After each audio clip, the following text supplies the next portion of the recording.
السلام علیکم دوستو، آئی پی سیریل میں تمام دوستوں کو خوش آمدید کہتا ہوں۔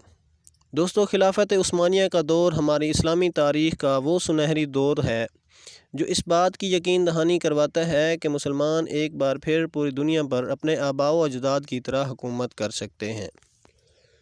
پچھلی ویڈیو میں ہم نے آپ کو سلطنت عثمانیہ کے بانی اور پہلے سلطان عثمان غازی کی مکمل زندگی کے بارے میں تفصیل سے بتایا تھا۔ اسی طرح اس ویڈیو میں ہم سلطنت کے دوسرے سلطان اورحان خان کی مکمل زندگی کا حال احوال آپ کے ساتھ شیئر کرتے ہیں۔ عثمان غازی نے اپنی وفات سے پہلے اپنے چھوٹے بیٹے اورحان خان کو اپنا جانشین مقرر کیا، جسے اور خان بھی کہا جاتا تھا۔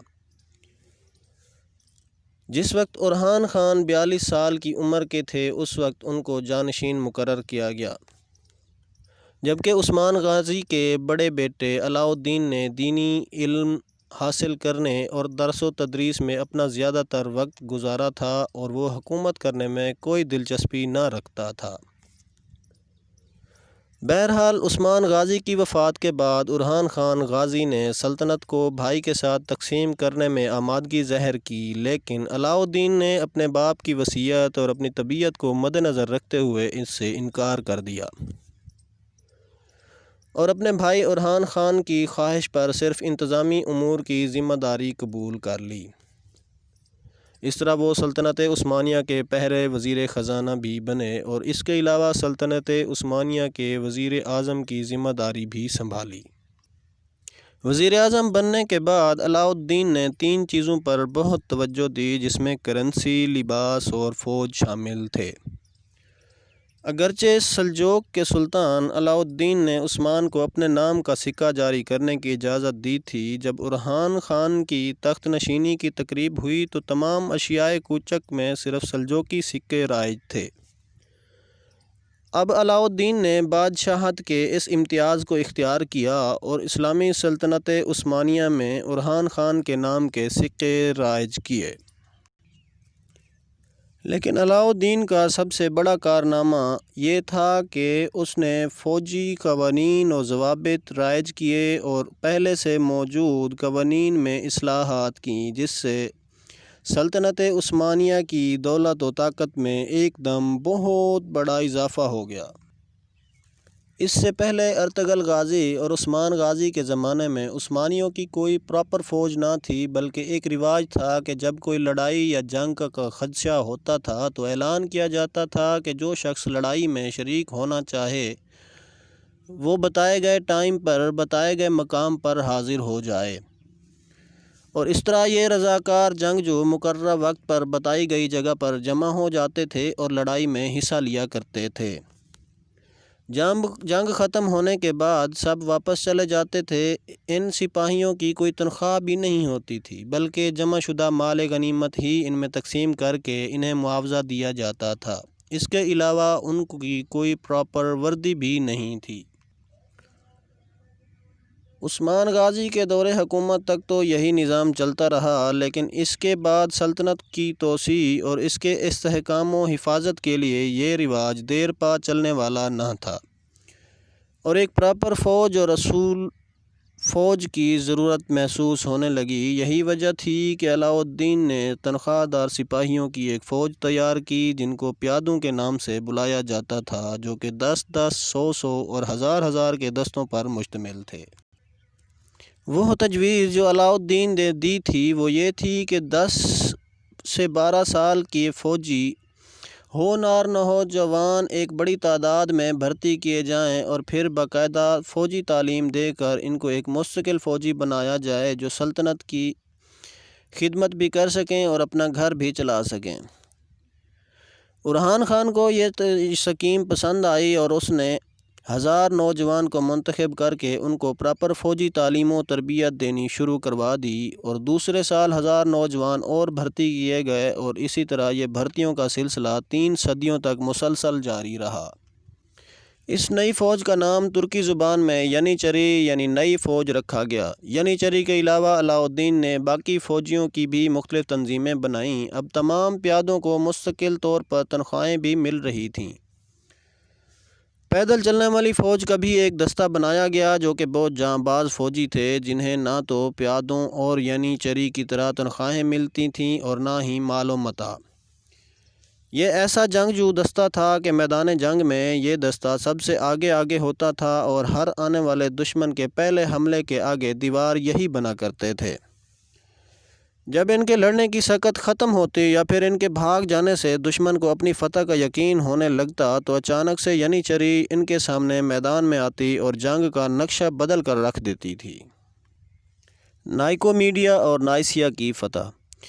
اورحان خان نے اپنی حکومت کے پہلے ہی سال میں یعنی 726 ہجری میں نائکومیڈیا پر قبضہ کر لیا تھا۔ بروسا پہلے ہی فتح ہو چکا تھا۔ بازنطینی سلطنت اب بہت ہی کمزور پڑ گئی تھی اور ان کی اشیائے مقبوضات میں اب صرف ایک بڑا شہر موجود تھا جس کا نام نائسیا تھا، جو کہ بہت ہی مشہور اور عظمت و جلال رکھنے والا شہر تھا۔ یہ خوبصورتی، اہمیت اور عظمت کے لحاظ سے قسطنطنیہ سے دوسرے نمبر پر تھا۔ اورحان خان نے تیاری کر کے اس کا بھی محاصرہ کر لیا۔ 730 ہجری میں عثمانیوں نے اسے بھی فتح کر کے اپنی سلطنت میں شامل کر لیا۔ اورحان خان نے نائسیا کے لوگوں کو کھلی اجازت دے دی کہ اگر وہ چاہیں تو اپنے تمام مال و اسباب ساتھ لے کر دوسرے شہروں میں جا سکتے ہیں، لیکن بروسا کے لوگوں کی طرح یہ لوگ بھی جوک در جوک اسلام میں داخل ہوتے گئے اور اورحان خان کو اپنا سلطان مان لیا۔ اس کے بعد عثمانیوں نے کراچی شہر پر حملہ کیا۔ 734 ہجری میں ترکی ریاست کراچی کے امیر کا انتقال ہوا، جس کے بڑے بیٹے نے اپنے چھوٹے بھائی کو قتل کروایا اور تخت پر قابض ہو گیا، لیکن اورحان خان چھوٹے بیٹے کے حق میں تھا، جس وجہ سے اورحان خان نے خون کا بدلہ خون سے لینے کی تیاری کی اور کراچی پر حملہ کر دیا اور بڑا بیٹا شکست کھا کر بھاگ کھڑا ہوا، اور اس طرح 737 ہجری میں پوری بازنطینی ریاست پر عثمانیوں کا قبضہ ہو گیا۔ ان تمام فتوحات کے بعد 20 سال تک کوئی جنگ نہ ہوئی۔ سلطنت کی اندرونی انتظامات سے فراغت کے بعد اورحان خان نے یورپ کی طرف رخ کیا۔ اس وقت اورحان خان اپنی زندگی کے آخری چند سال گزار رہے تھے اور یہ آخری سال اورحان خان نے بازنطینی یورپی علاقوں میں اپنے قدم جمانے میں لگا دیے۔ یہ سلطنت 8ویں صدی ہجری کے وسط میں نہایت کمزور ہو چکی تھی۔ اس کے مقبوضات تقریباً مکمل طور پر عثمانیوں کے قبضے میں تھے۔ یورپ میں بھی سرویا کا با اقتدار فرمانروا اسٹیفن ڈوشن جزیرہ نمائے بلقان کے نصف حصے سے زیادہ علاقوں پر تقریباً حاکمیت بنا چکا تھا اور اس کے علاوہ وہ قسطنطنیہ پر قابض ہونے کی ٹھان چکا تھا۔ خانن جنگیوں کی وجہ سے سلطنت اور بھی کمزور ہو چکی تھی اور یوں 1338 عیسوی میں شہنشاہ اینڈونیکسن کے مرنے پر اس کا گرینڈ چانسلر کینٹاکوزین اس کے نابالغ بیٹے کا ولی مقرر کر دیا گیا۔ کینٹاکوزین نے 1343 عیسوی میں نیکوٹیکیا میں اپنی حاکمیت کا اعلان کر دیا۔ ملکہ کو یہ بات بہت ناگوار گزری اور اس نے اس کی مخالفت کرنا شروع کر دی، جس کے نتیجے میں دونوں میں لڑائی شروع ہو گئی اور دونوں نے اورحان خان سے مدد طلب کی۔ کینٹاکوزین نے اورحان خان سے 6000 عثمانی سپاہی مانگے تو اورحان خان نے یہ مدد کر کے 6000 ترک فوجی کینٹاکوزین کی مدد کے لیے یورپ بھیج دیے، جن کی مدد سے کینٹاکوزین نے قسطنطنیہ کا محاصرہ کرایا، جو کہ ملکہ کے قبضے میں تھا۔ 1 سال کے طویل محاصرے کے بعد اندرونی غداروں کی وجہ سے کینٹاکوزین قسطنطنیہ میں داخل ہونے میں کامیاب ہو گیا اور ملکہ کو مجبوراً صلح کے لیے راضی ہونا پڑا۔ صلح اس بات پر ہوئی کہ کینٹاکوزین اور اس کی بیوی اور شہزادہ اور ملکہ سب کو تخت پوش کر دیا جائے گا، تو سب کی تخت پوشی کی گئی۔ اس اتحاد کو اور مضبوط کرنے کے لیے کینٹاکوزین نے اپنی بیٹی کی شادی نوجوان شہزادے جون سے کر دی۔ صلح کے بعد عثمانی سپاہی واپس آ گئے۔ اس کے بعد 1339 عیسوی میں اسٹیفن نے سیلونیکا پر حملہ کیا اور اسے یقین تھا کہ وہ فتح یاب ہوگا اور قسطنطنیہ کی طرف بڑھے گا۔ اس موقع پر کینٹا اور جان نے اورحان خان سے دوبارہ مدد طلب کی۔ اس بار 20,000 عثمانی فوجی اورحان خان نے ان کی مدد کو بھیجے، جن کی وجہ سے سیلونیکا میں اسٹیفن کو شکست کا سامنا کرنا پڑا۔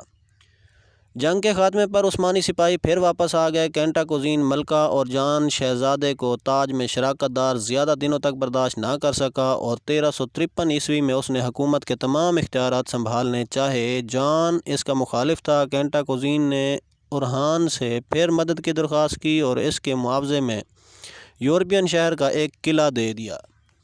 اورحان خان نے اپنے بڑے بیٹے سلیمان پاشا، جسے سلیمان شاہ دوم بھی کہا جاتا تھا، کی سرپرستی میں 20,000 ترک فوجی روانہ کیے، جن کی مدد سے کینٹا کوزین نے قسطنطنیہ کے تخت پر قبضہ کر لیا۔ سلیمان پاشا نے وعدے کے مطابق قلعے پر قبضہ کر کے اس پر عثمانی پرچم لگوا دیا۔ سلیمان پاشا تھریس پر حملہ آور ہوا اور اس کے کافی سارے علاقے فتح کر لیے اور بہت سے ترکوں اور عربوں کو لا کر ان مقبوض شدہ علاقوں میں آباد کر دیا۔ گیلی پولی کی فتح سے ترکوں کی تاریخ کا ایک نیا دور شروع ہو گیا۔ 1354 میں انہوں نے یورپ میں پہلی دفعہ فاتح کی حیثیت سے قدم رکھا اور یورپ میں ایک عظیم الشان مسلم ریاست کی بنیاد رکھ ڈالی، جو صرف 2 صدیوں کے اندر بہت زیادہ پھیل گئی۔ عثمانیوں کے یورپ میں انٹری کے بعد قسطنطنیہ کے لوگوں میں کینٹا کوزین کے خلاف سخت نفرت پھیل گئی، جنہوں نے انقلاب برپا کر دیا اور ہر شخص بغاوت پر اتر آیا اور اس کو ترکوں کو یورپ میں داخل ہونے کا ذمہ دار ٹھہرایا گیا۔ آخرکار عوام کے ہاتھوں مجبور ہو کر اسے تخت چھوڑنا پڑا۔ اس کے بعد عوام نے شہزادے جان کو بلا کر خود تخت پر بٹھایا اور اس نے 50 سال تک حکومت کی، لیکن اس تمام دور میں بازنطینی سلطنت کے حالات خرابی کی طرف جاتے رہے۔ 1358 میں سلیمان پاشا شکار کھیلتے ہوئے گھوڑے سے گرے اور ان کی وفات ہو گئی۔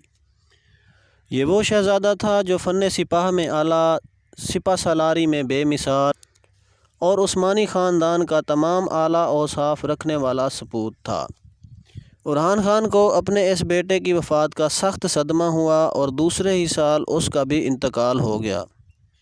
اورحان خان نے 33 سال حکومت کی، جس میں عثمانی مقبوضات کو بہت زیادہ وسعت ملی۔ اس نے نہ صرف ایشیائے کوچک میں بازنطینی علاقوں میں قبضہ کیا، بلکہ اس نے یورپ کا اہم علاقہ تھریس بھی اپنے قبضے میں لے لیا، جو کہ یورپ میں عثمانیوں کی مضبوطی کا بہت بڑا ذریعہ بنا۔